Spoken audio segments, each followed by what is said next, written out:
You either die a hero, or you live long enough to see yourself become a McFarlane toy.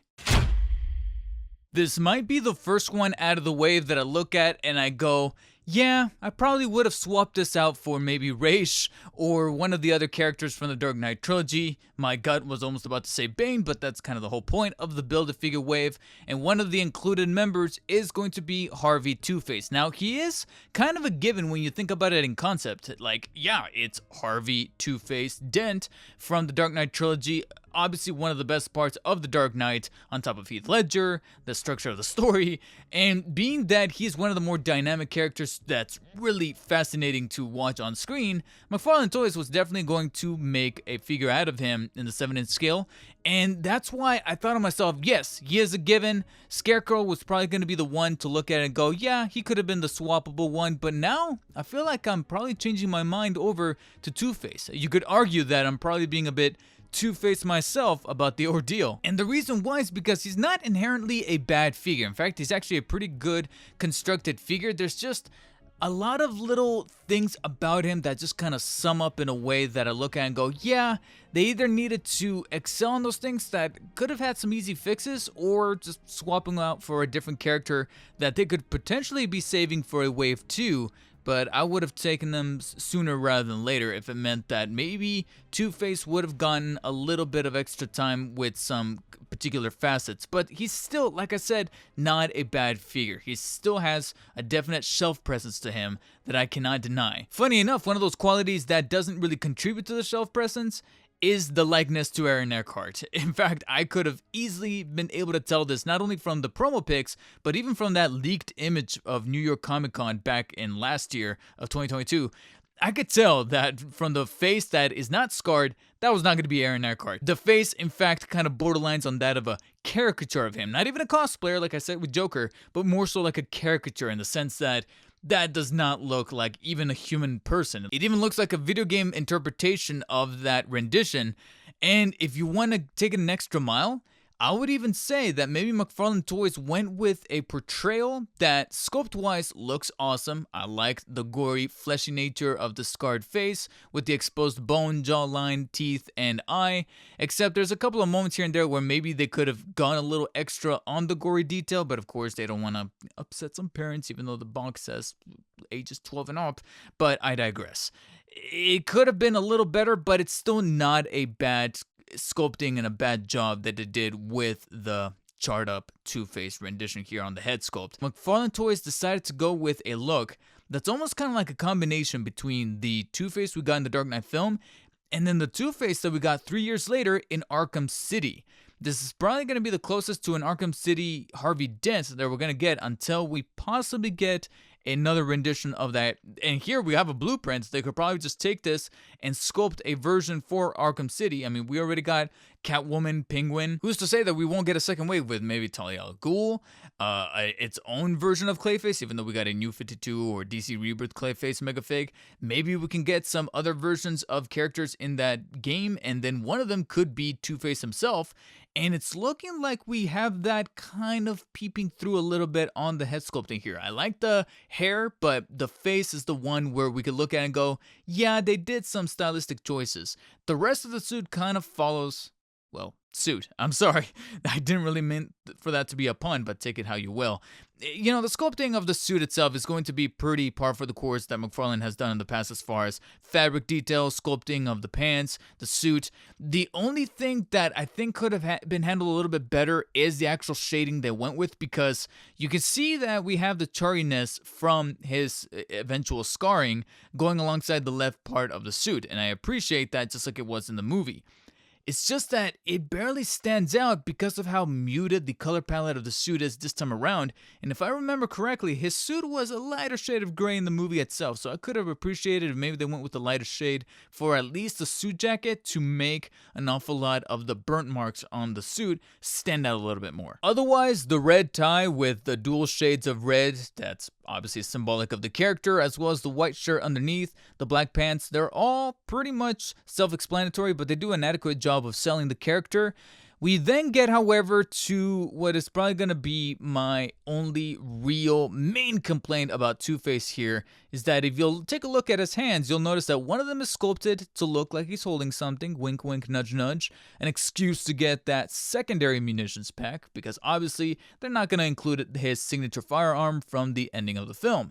So the only other thing that they could have thrown in is, of course, his signature double-faced coin that he flips, as Two-Face often does. You'll then see, though, that from the release photos and then having him in hand, my slight fear came to realization. The coin itself is molded into the plastic of his left hand. It's stuck there. I personally would have liked it to have been its own loose piece. That way we can at least have the option to swap it in between. And maybe this also would have given the artist some leeway, as tiny as it is, to at least paint something on the coin itself to give it at least a bit of added detail. Because the only real thing you get with the coin in hand is that little bit of charred kind of paint decals. You don't really get any details. And again, I understand if maybe it's a little bit too tiny. I just would have liked a separate piece just to kind of have it off to the side and have the availability to swap it, or even make it look like he's flipping it midair. And I'm pretty certain that some photographers out there would have had some fun with that. So to have it be molded into the left hand means that he's only going to have a limited amount of poses to make sure that that coin is emphasized. Otherwise, you know, what else can you really do with him? Beyond the Build-A-Figure pieces, he doesn't really come with anything else. This is pretty much the static figure. Spoilers. So it really kind of limits the actual possibility of the figure. And again, he does have a screen presence to him. Despite the discrepancies in accuracy, he does have a weight, or at least a look about him, that, especially standing tall next to the rest of the Dark Knight trilogy wave, he has a look to him that definitely sells the persona, or rather the double persona. It's only really when we get to the lack of accessories that I think could have helped amplify the figure even better, especially when you take into account that the articulation is also a little bit limiting, though not much was really needed to be there, considering that this is Two-Face that we're talking about.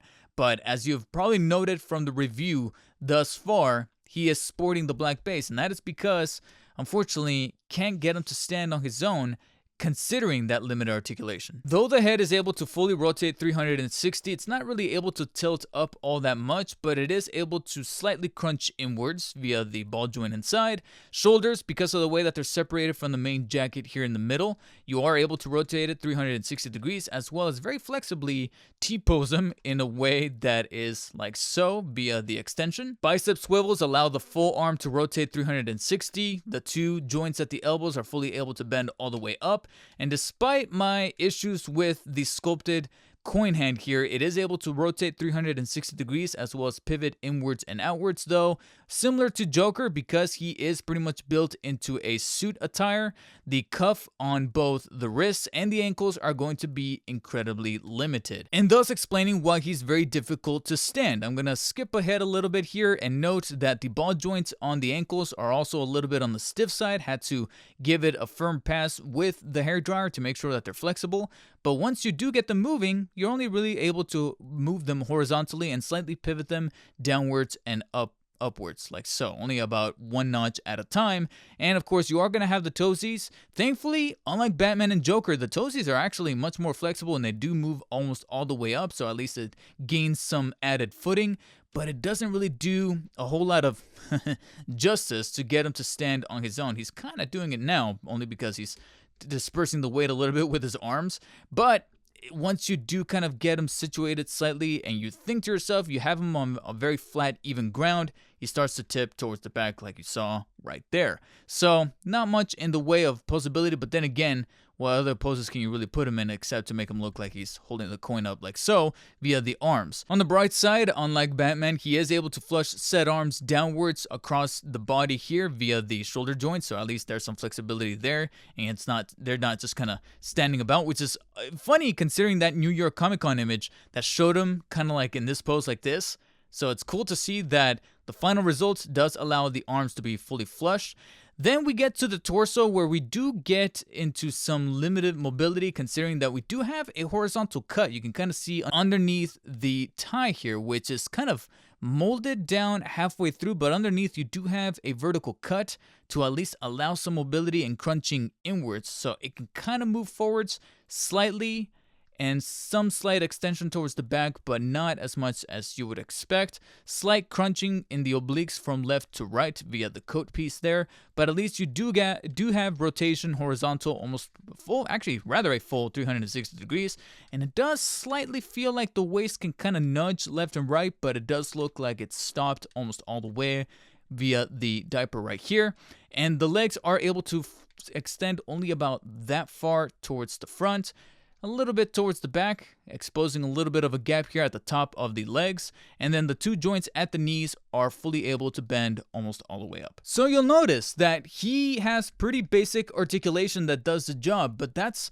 the funny enough thing about Two-Face, is that one of the fascinating things about him as a character is that he's not basic. You know, he's got a duality to him.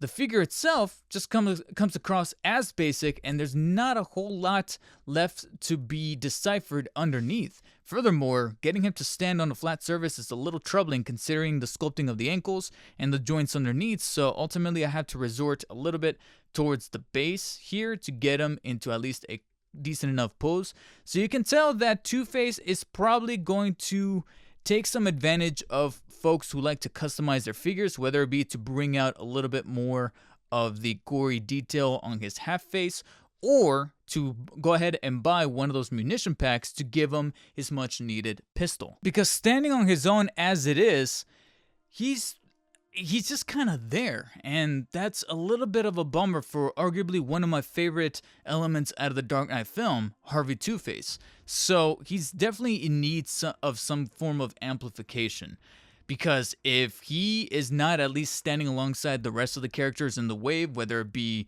the mainline characters like Joker or Batman, or the Build-A-Figure Bane, you know, he's just kind of, like I said, there, which is something that I just wasn't really expecting out of Two-Face, to be so basic of a figure and lacking a severe form of accessories. I mean, even Joker, despite not having his trademark card and, of course, understandably no form of firearms, he at least came with a stack of cash, or at least a dual base. Two-Face doesn't really have that, and because they decided to weirdly incorporate the coin into the molding of the hand, I'm kind of bewildered by him. Of course, my OCD is not going to let by not owning him as part of the wave, and also not to build Bane so I can have the entirety of Batman's Rogue Gallery from the Dark Knight trilogy, and because of that, as a completionist, I needed to own him. However, if you're not collecting the pieces to build the Bane figure, or if you personally just don't feel the need to own Two-Face, I wouldn't necessarily blame you for skipping on him, and thus I have to give Harvey Two-Face out of the Build-A-Figure wave here another 6 out of 10. I know, it's another 6, but that's just the emblematic rating I can think of for a very okay figure. If you are, however, much like me, a completionist and need to own him in your collection, or you're genuinely impressed with the figure, then go ahead and use the affiliate links in the description. And being that this ended up being a much shorter review than I was anticipating, then use the extra time to check out my review of the Dark Knight Trilogy Joker from McFarlane Toys. As always, stay humble, and I'll see you later.